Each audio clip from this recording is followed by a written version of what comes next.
ఉప ఎన్నికకు సంబంధించినటువంటి నోటిఫికేషన్ కూడా రాబోతా ఉంది. ఇవాళ నుంచి ఈ నెల 21వ తారీఖు, ఇలా 13 తారీఖు కదా, 21 వరకు అంటే 8 రోజుల పాటు నామినేషన్లు వేసుకోవడానికి గడువు ఉంటుంది. 22న నామినేషన్ల పరిశీలన ఉంటుంది. 24న నామినేషన్లు ఎవరైనా విత్డ్రా చేసుకోవాలంటే విత్డ్రా చేసుకోవచ్చు. నవంబర్ 11న పోలింగ్ ఉంటుంది, 14న కౌంటింగ్ ఉంటుంది. సో ఇవాళ నోటిఫికేషన్ రాబోతా ఉంది. ఇవాళ నుంచి నామినేషన్లు దాఖలు చేయబోతా ఉన్నారు, చాలా మంది నామినేషన్లు చేయబోతా ఉన్నారు. అయితే ఇదే సందర్భంగా జూబ్లీహిల్స్ ఎన్నిక వచ్చింది కాబట్టి కొన్ని ఫోటోలు కొన్ని వీడియోలు బాగా వైరల్ అవుతా ఉన్నాయి. అయితే మీకు ఫస్ట్ ఒక వీడియో చూపిస్తాను మిత్రులారా. ఈ వీడియో మీరు చూడండి. ఇదేంటి, ఇగో ఫస్ట్ ఈ వీడియో కాంగ్రెస్ పార్టీని పాపం తలకిందులు చేస్తా ఉన్నది, షేక్ చేస్తా ఉన్నది. నవీన్ యాదవ్ కావచ్చు, లేకపోతే కాంగ్రెస్ పార్టీ కావచ్చు, జూబ్లీహిల్స్ లో ప్రభుత్వం మొత్తము ఒక వీడియోకి భయపడది. ఆ వీడియోకి భయపడి ఆ వీడియోకి కౌంటర్ గా ఇంకొక వీడియో చేయించుకున్నటువంటి పరిస్థితి వచ్చింది. ఫస్ట్ ఆ వీడియో ఏదో మీకు చూపిస్తాయి కదా, చూడండి. గెలిచింది అనుకో, నవీన్ వెనకాల ఉంటారు కొంతమంది, చిన్న చిత్క అన్న పేరు చెప్పుకొని అన్న వెనకాలన్నా అని చెప్పిన వాళ్ళు రేపు పొద్దున్న చాయ్ బండికి వస్తారన్న. అన్న బోలే చాయ్ దియో, అన్న బోలే సిగరెట్ దియో, అన్న బోలే పాండవ ఏ దియో ఓ దియో, ఇవన్నీ కరెక్ట్ కాదన్న. మన పేరు చెప్పకూడదన్న. పొద్దున వస్తారు, 100 రూపాయ దియో, 500 దియో, 200 దియో, చాయ్ దియో, సిగరెట్ దియో, కరెక్ట్ కాదన్న. ఎందుకంటే మేము కూడా కష్టం తీసుకొని బతుకుతామన్న, మాది కూడా ఆలోచించాలి. ఈరోజు నీకు 100 రూపాయలు మేము ఫ్రీగా ఇస్తున్నామంటే ఆ 100 రూపాయల కోసం మేము పొద్దున 5 గంటలకే లేచి అన్ని చాయ్కి అన్ని రెడీ చేసుకుంటూ కూర్చుంటున్నాం మేము కూడా. ఈ వీడియో సోషల్ మీడియాని షేక్ చేస్తా ఉంది. జూబ్లీహిల్స్ లో ఎక్కడ చూసినా ఈ వీడియో బాగా కనపడతా ఉంది. వాట్సాప్ గ్రూప్లలో కానీ, ఇన్స్టాలో కానీ, లేదనుకుంటే ఫేస్బుక్లో కానీ, యూట్యూబ్లో కానీ చాలా చోట్ల కనపడతా ఉంది. ఇది కనపడతా ఉంటే ఇది వాస్తవానికి పాపం మరి ఈ అబ్బాయిని బెదిరించిర్రా, ఈ అబ్బాయిని ఏం చేసిరా తెలియదు, కానీ దీనికి కౌంటర్గా ఇంకొక వీడియో చేయించారు. ఇక చూడండి అన్న. ఇప్పుడు నా వీడియో ఏదైతే వైరల్ అవుతుందో అన్న, ఆ వైరల్ అయ్యో వీడియోని నేను నా మనస్ఫూర్తిగా వచ్చిన మాటలు అయితే కాదన్న. నా దగ్గరికి మీడియా వాళ్ళు వచ్చి మైక్ పెట్టి ఇగో అన్న నువ్వు ఇట్లా చెప్పు అనేసరికి నేను ఒక టెన్షన్ లా నేను ఇట్లా చెప్పేసిన.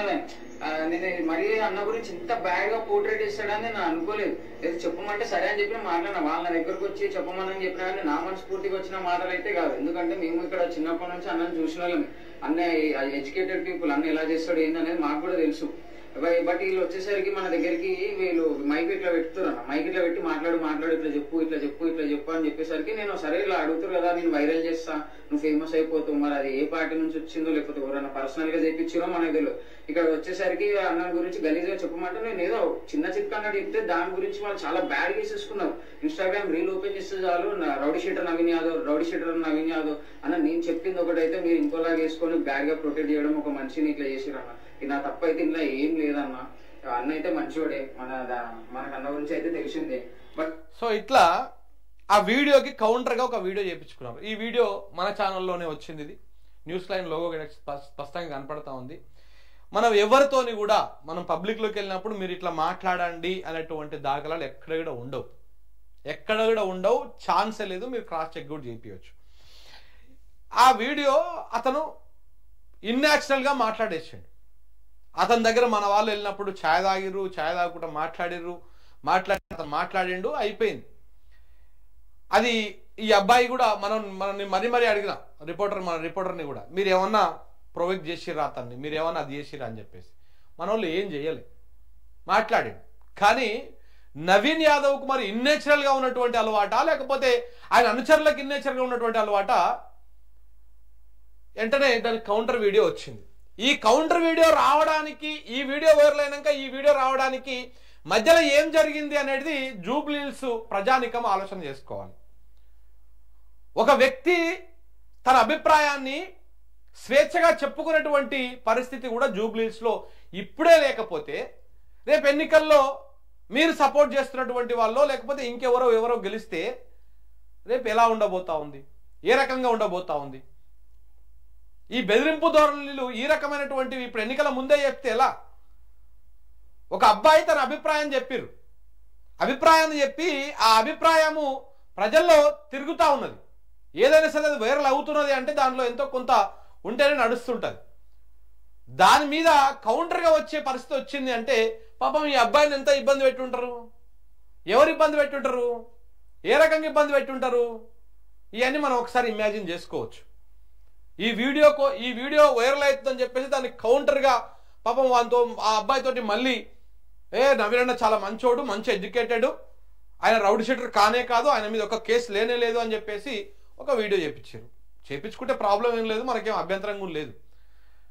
కానీ ఒక రకంగా నెగిటివ్ ప్రాపగండా, నెగిటివ్గా చెప్పేటువంటి ప్రయత్నం ఎవరో కావాల్సుకొని మాకేం అవసరం వస్తుంది, మనకేం అవసరం, కావాల్సుకొని చెప్పేటువంటి ప్రయత్నం మన ఛానల్లో కాంగ్రెస్కి అనుకూలంగా చెప్పినటువంటి వాళ్ళ బయటలు కూడా ఉన్నాయి, కావాలంటే చెక్ చేసుకోవచ్చు.